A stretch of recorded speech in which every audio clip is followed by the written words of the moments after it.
በዚህ ዝውውር መስኮት ማንም ያልጠረጠረው ትልቅ መናጋት ተፈጥሯል። ጋብሪኤል ማርቲኔሊ ወደ ሳውዲ አረቢያ ለማቅናት አረንጓዴ መብራት ሲሰጥ፣ አርሰናል ደግሞ ይህን ገንዘብ ተጠቅሞ ጁሊያን አልቫሬዝን ለመንጠቅ አዲስ ስልት ነድፏል። በተጨማሪም ማንቸስተር ዩናይትድ በደቂቃዎች ውስጥ አዲስ የግራ ተከላካይ ለማስፈረም እየጣደፈ ነው። ሁሉንም ትኩስ መረጃዎች አሁን አብረን እንመልከት።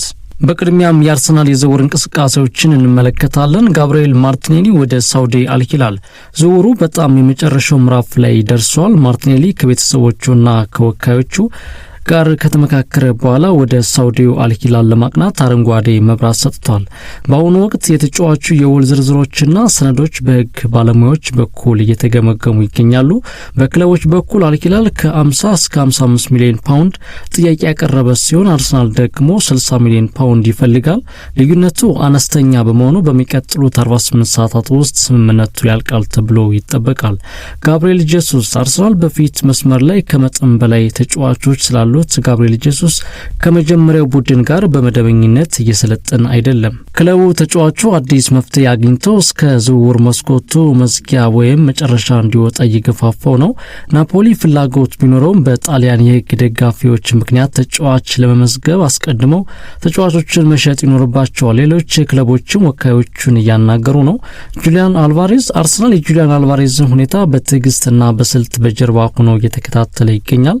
ከማርቲኔሊ ሽያጭ የሚገኘው ከ50 እስከ 60 ሚሊዮን ፓውንድ አርሰናል አትሌቲኮ ማድሪድ ጥያቄ ለማቅረብ የሚያስችለውን የፋይናንስ አቅም ይፈጥርለታል። አርሰናል አትሌቲኮ ማድሪድ ውል ዝግጁ መሆኑን አሳውቋል። አልቫሬዝ እስካሁን የሚፈልገው ባርሴሎናን ብቻ ነው እያለ ቢሆንም የአትሌቲኮ ማድሪድ ፕሬዝዳንት ሴሬዞ አልቫሬዝን ለባርሴሎና እንደማይሸጡት በግልጽ ተናግረዋል። አትሌቲኮ ተጫዋቹ መውጣት ከፈለገ ከአርሰናል ጋር ለመደራደር በሩ ክፍት እንደሆነ ገልጸዋል። በመሆኑም የውሳኔው ቁልፍ በተጫዋቹ እጅ ላይ ነው ያለው።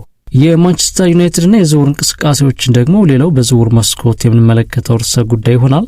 የግራ መስመር ተከላካይ ማንቸስተር ዩናይትድ በዝውውር መስኮቱ የመጨረሻ ቀናት አዲስ የግራ መስመር ተከላካይ ለማስፈረም እየሰራ ነው። የአሌያንድሮ ባልዴ ዝውውር በውድነቱ ምክንያት የቆመ ሲሆን ዩናይትድ እንደ ቀድሞ የሰርጂዮ ሬጊሊዮን አይነት ልምድ ያለው ውድድር መፍጠር የሚችልና አጭር ጊዜያዊ መፍትሄ የሚሰጥ ተጫዋች በብድር ወይም በውሰት በዝቅተኛ ዋጋ ለማስፈረም እያሰሰ ይገኛል። የፊት መስመር ጆሹዋ ዝርክዚ ከክለቡ የሚወጣ ከሆነ ዩናይትዶች አዲስ አጥቂ ያስፈርማሉ። ፊዮሬንቲና የ5 ሚሊዮን ዩሮ የብድር ክፍያና የመግዛት አማራጭ ያለው ኦፊሻላዊ ጥያቄ አቅርቧል። በተጨማሪም ጁቬንቱስ እና ሌሎች ክለቦች ተጫዋቹን ይፈልጉታል። ዝርክዚ ከመጣ ዩናይትድ በእርግጠኝነት ወደ ገበያው ይገባል። የዝውውር መስኮቱ ለማጠናቀቅ 4 እና 5 ቀናት የትራንስፈር ዴድላይን የቀሩት በመሆኑ በእነዚህ ቀናት ውስጥ በርካታ ድንገተኛ እንቅስቃሴዎች ይጠበቃሉ። የዩናይትድ አጀማመር ከተስፋ ወደ ስጋት ሌላው የምንመለከተው በዛሬው የመረጃ ሰዓታችን ነው። ውድ የስፖርት ቤተሰቦች የላንካሻየሩ ክለብ ማንቸስተር ዩናይትድ በተለይም ሰር አሌክስ ፈርጉሰን ካጣ ወዲህ ቀድሞ በነበረው የስኬት መንገድና በአስፈሪነቱ ለመጓዝ ተቸግሯል። በእንግሊዝ ሀገር ውስጥ ውድድርም ይሁን በአውሮፓ መድረኮች በርካታ ዋንጫዎችን ማሳካት የቻለው ክለቡ በዓለም አቀፍ ደረጃ ባለው የደጋፊዎች ቁጥርም ከፊት ይቀመጣል።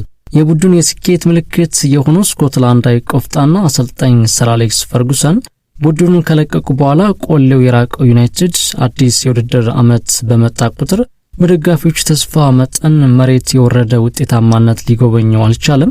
ባሳለፍነው የውድድር ዓመት ፖርቹጋላዊውን አሰልጣኝ ሩበን አሞሪምን በማሰናበት የቀድሞ ተጫዋቹን ማይክል ካሪክን የቀጠረው ዩናይትድ በፍጥነት ጥሩ መሻሻሎችን በማሳየት የአውሮፓ ሻምፒዮንስ ሊግ ተሳትፎውን ማረጋገጡ ይታወሳል።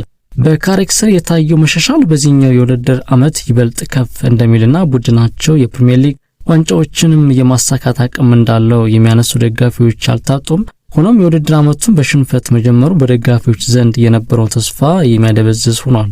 ቡድኑ ባለፈው የውድድር ዓመት በአሰልጣኝ ማይክል ካሪክ መሪነት ካሳየው አንጻራዊ መሻሻል አንጻር በዚህ ዓመት የተሻለ አቋምና ውጤት ይጠበቅ ነበር። ይሁን እንጂ የውድድር ዓመቱ አጀማመር ይህንን ተስፋ ማራገጥ ተስኖታል። ቡድኑ ከተጣለበት ተስፋ በተቃራኒው በውድድር ዓመቱ የመክፈቻ ጨዋታ በደካማ ጨዋታ ቁጥጥርና ሽንፈት ጀምሯል። ይህም የደጋፊዎችን ጉጉት ወደ ጥያቄና ስጋት እየቀየረው ይገኛል። ቡድኑ ለውድድር ዓመቱ ይበልጥ ተጠናክሮ ለመምጣትና የመሃል ክፍሉን ለማጠናከር ብራዚላዊውን አማካኝ አንድሬ ሳንቶስ ከቸልሲ፣ ቤልጂየማዊውን ዩሪ ቴልማስን ከአስቶን ቪላ እንዲሁም ባሌባን ከብራይተን አስፈርሟል። የማንቸስተር ዩናይትድ ደጋፊዎች ቡድናቸው በሊጉ ከፍተኛ ደረጃ ላይ ተፎካካሪ ሆኖ እንዲታይ ብቻ ሳይሆን በእያንዳንዱ ጨዋታ ጥራት፣ ተነሳሽነትና የድል ፍላጎት እንዲያሳይ ምኞታቸው ነው። በእርግጥ የውድድር ዓመቱ ገና ጅማሮ ላይ ያለ በመሆኑ የመጨረሻ ውሳኔ መስጠት ተገቢ አይሆንም። የማይክል ካሪኮ ዩናይትድ የሻምፒዮንስ ሊግ ተሳታፊ እንደመሆኑ በመድረኩ ካሉ ታላላቅ ቡድኖች ጋር ለመፋለም ከወዲሁ ችግሮችን መቅረፍ ለነገ የማይባል የቤት ስራ ነው። ዩናይትድ የደበዘዘውን የደጋፊዎች ተስፋ ለመመለስ በቀጣይ ጨዋታዎች በፍጥነት መሻሻል፣ የጨዋታ ስርዓቱን ማስተካከልና ውጤታማነቱን ማሳደግ ይጠበቅበታል። ቡድኑ ከተስፋ ወደ እውነተኛ ተፎካካሪነት ይመለስ ሲሆን ለሚለው የቀጣዮቹ ጨዋታዎች አቋምና ውጤት ይወስናል። ክሪስታል ፓላስ ከማንቸስተር ሲቲ ዛሬ ምሽት የሁለተኛ ሳምንት የእንግሊዝ ፕሪሚየር ሊግ የ2026-27 የሚያደርጉትን ጨዋታ ደግሞ በመረጃ ሰዓታችን ሌላው የምንመለከተው ርዕሰ ጉዳይ ይሆናል። የእንግሊዝ ፕሪሚየር ሊግ ሁለተኛ ሳምንት ጨዋታዎች ዛሬ ምሽት ሲጀምሩ ማንቸስተር ሲቲ ወደ ሴልኸርስት ፓርክ በመጓዝ ከክሪስታል ፓላስ ጋር የሚያደርገው ጨዋታ የሚጠበቅ ነው። በመጀመሪያው ሳምንት አዲሱ የክሪስታል ፓላስ አሰልጣኝ ፒየር ሳጅ በኤቨርተን 2-0 የተሸነፉ ሲሆን በኢንዞ ማሬስካ የሚመራው ማንቸስተር ሲቲ ደግሞ በበርማውዝ ላይ የ3 ነጥብ ታምራዊ መመለስ አስመዝግቧል። ሁለቱም አሰልጣኞች ቡድኖቻቸውን የማስተካከል ጊዜ ላይ ቢሆኑም የዛሬው ፍልሚያ ለሁለቱም ትልቅ መፈተሻ ይሆናል ተብሎ ይጠበቃል። ማክሰን ስላክሮይክስ እና ብሬናን ጆንሰን ያጣው ፓላስ አሁንም ኢስማኤል ሳርን እና ጃን ፊሊፕ ማቴታን ሊያጣ የሚችልበት ስጋት ውስጥ ይገኛል። ተከላካዩ ቻዲ ሪያድ በጉልበት ጉዳት ምክንያት የማይሰለፍ ሲሆን አክሴል ዲሳሲ የመጀመሪያ ጨዋታውን ሊያደርግ ይችላል። እንዲሁም የሬሚ ፒኖ እና ኤርጎን ስትራንድ ላርሰን በቋሚነት የመግባት እድል ያላቸው ሲሆን ዛቪየር ጎዞ እና ኦስካር ሚኒንጌዛ ከተጠባባቂ ወንበር ሊነሱ ይችላሉ። ማንቸስተር ሲቲዎች ከ2015 ወዲህ በክሪስታል ፓላስ ሜዳ አልተሸነፉም። ባለፉት 8 ጨዋታዎች 6ቱን ማሸነፍ ችሏል። ኤርሊንግ ሃላንድ በፓላስ ላይ ባደረጋቸው 6 ጨዋታዎች 8 ግቦችን ያስቆጠረ ሲሆን በዛሬው ጨዋታም ለክለቡ ዋና የግብ ስጋት ይሆናል ተብሏል።